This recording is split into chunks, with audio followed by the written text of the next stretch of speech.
Olá, agora falando a respeito do monitoramento e exames utilizados na hepatite B, primeiro eu vou começar falando a respeito de pacientes que estão em tratamentos com análogos de nucleosídeos ou nucleotídeos.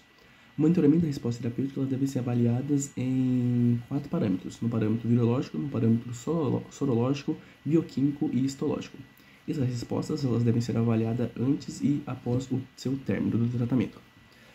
A resposta virológica, né? A gente tem a resposta virológica primária, que ela se dá quando você tem uma queda de pelo menos 2 log-10 de unidades internacionais por ml dos níveis do DNA do vírus da hepatite B em até 6 meses de tratamento. Em caso de não resposta primária, deve-se investigar a adesão ao tratamento. Já em pacientes com uso do entacavir com boa adesão e exposição prévia à lamivudina, ele deve ter seu esquema substituídos por TDF, que é o tenofovir desoxipropila, ou TAF, que é o tenofovir alafenamida. Quando você tem uma supressão prolongada do DNA do vírus da hepatite B, ele é o principal objetivo do tratamento atual. A resposta virológica incompleta ela se dá quando você tem uma queda maior que 2 log-10 de unidades internacionais por ml, mas com o DNA da hepatite B detectável após um ano ou mais. Quando você chega num platô da carga viral, ou seja, a viremia entre 69 e 2.000 unidades internacionais por ml, com variação menor que 1 log-10, em 2 anos de tratamento, deve-se considerar a troca do antiviral, ou seja, o TDF ou TAF por ETV ou ETV por TDF ou TAF. ETV é o entacavir, o TDF é o fumarato de desoxipropila e o TAF é o fumarato de alafenamida.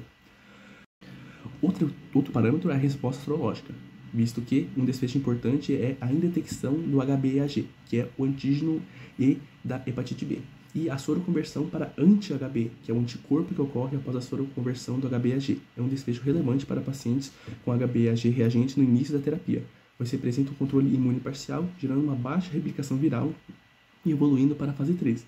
E isso está associado ao melhor prognóstico clínico.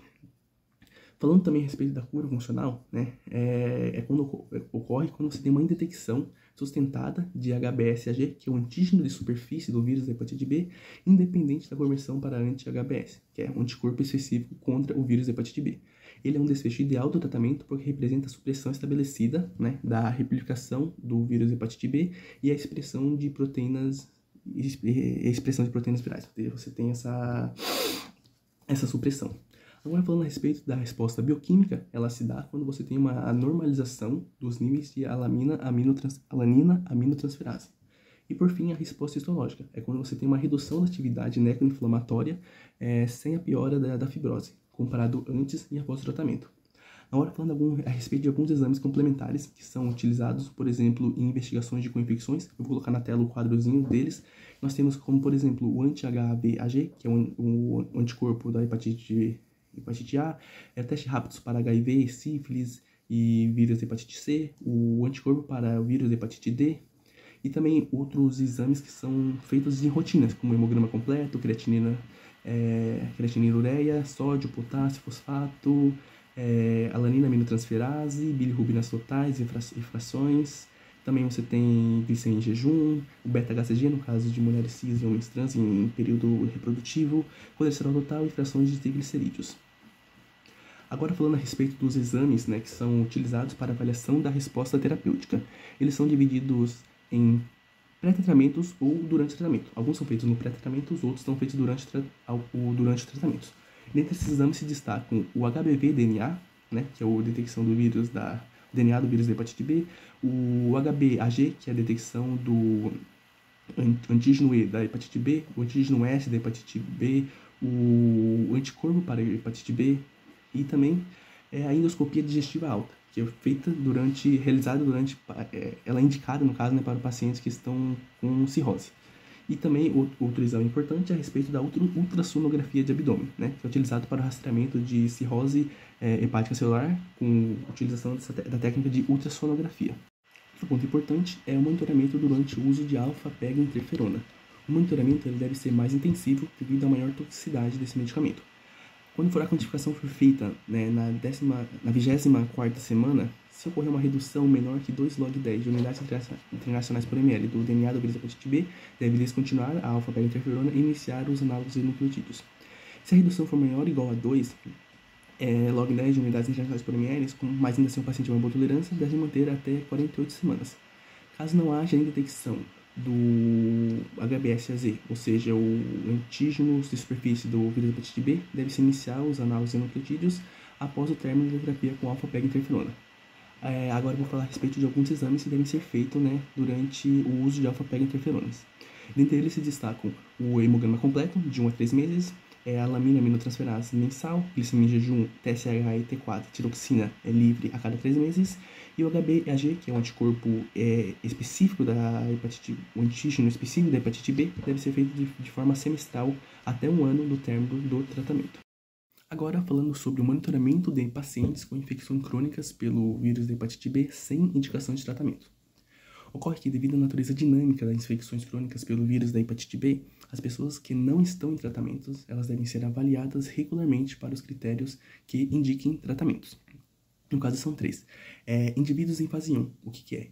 Ocorre quando eles têm infecções crônicas com um antígeno específico da vírus da hepatite B, reagentes e altos níveis do DNA da vírus da hepatite B e alanina aminotransferases normais.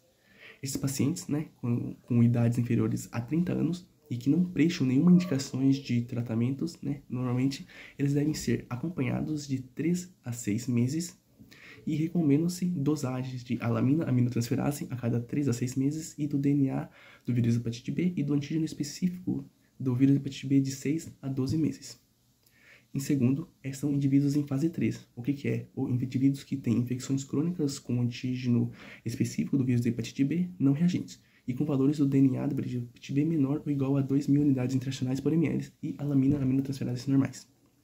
O segmento clínico, né, para indivíduos em fases de baixa replicação do vírus da hepatite B, eles devem ser realizados de 6 a 12 meses com dosagem de alamina aminotransferases a cada 6 a 12 meses e do antígeno específico do vírus da hepatite B e do DNA do vírus da hepatite B anual e avaliação não invasiva de fibrose hepática a cada 18 e 36 meses. Por fim, indivíduos que apresentem detecção do antígeno específico, antígeno de superfície da hepatite B, são indivíduos com esse antígeno de superfície da hepatite B indetectável, eles devem manter o rastreamento do cirrose hepática celular, caso tenham atendido aos critérios para rastreamento antes da detecção do antígeno de superfície da hepatite B. Além disso, esses pacientes eles devem ser avaliados novamente em relação ao vírus da hepatite B, caso sejam candidatos a terapias imunossupressoras ou quimioterapias, ou também ao tratamento da hepatite C. Agora, falando a respeito da gestação e prevenção da transmissão vertical do vírus da hepatite B, todas as gestantes com hepatite B e o antígeno específico da hepatite B reagentes, elas devem receber a terapia profilática com fumarato de tenofovir desoxipropila 300 mg, uma vez ao dia, por via oral, a partir da 24ª semana de gestação. Independentemente do uso de profilaxias ou de tratamento antiviral durante a gestação, devem-se monitorar elevações dos níveis de alanina aminotransferase em todas as mulheres com o antígeno de superfície da hepatite B reagentes. Recomenda-se realizar dosagem mensal de alamina aminotransferase nos primeiros 3 meses e aos 6 meses após o parto, e posteriormente manter o monitoramento de rotina de acordo com cada situação clínica. Outro ponto importante é que a amamentação por mães com antígeno de superfície de hepatite B reagentes não é contraindicada, independentemente do uso de antiviral, desde que não haja lesão da mama nem co-infecção com HIV, devendo-se assegurar a imunoprofilaxia dos neonatos e lactantes. Agora iremos abordar a respeito dos processos de co-infecções. A co-infecção, né, do vírus da hepatite B e HIV, ela está associada ao maior risco de cronificação, né, do vírus da hepatite B, porque você tem níveis mais elevados do DNA viral, você tem progressões aceleradas da fibrose hepática e risco de desenvolvimento de cirrose hepática celular, e também de cirrose e descompensação hepática. Ao iniciar o tratamento com antirretrovirais em pacientes com infectados, aconselha-se o monitoramento da síndrome inflamatória da reconstituição imune, SIRI, para o vírus da hepatite B durante os primeiros 3 meses de terapia, especialmente em pacientes com cirrose ou fibrose avançada, pelo risco aumentado de descompensação hepática e aqueles com baixas contagens de linfócito TCD4. O monitoramento clínico e laboratorial, né, do vírus da hepatite B em indivíduos co-infectados e que estejam em supressão viral do HIV é o mesmo estabelecido para pacientes mono-infectados. Nas situações de falha virológica para o HIV, recomenda-se o monitoramento mais frequente da função hepática.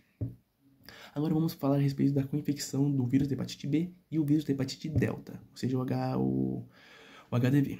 O vírus da hepatite D, o delta, ele depende da presença de infecções concomitantes pelo vírus da hepatite B para infectar o indivíduo, sendo que ambos os vírus eles possuem as mesmas vias de transmissões.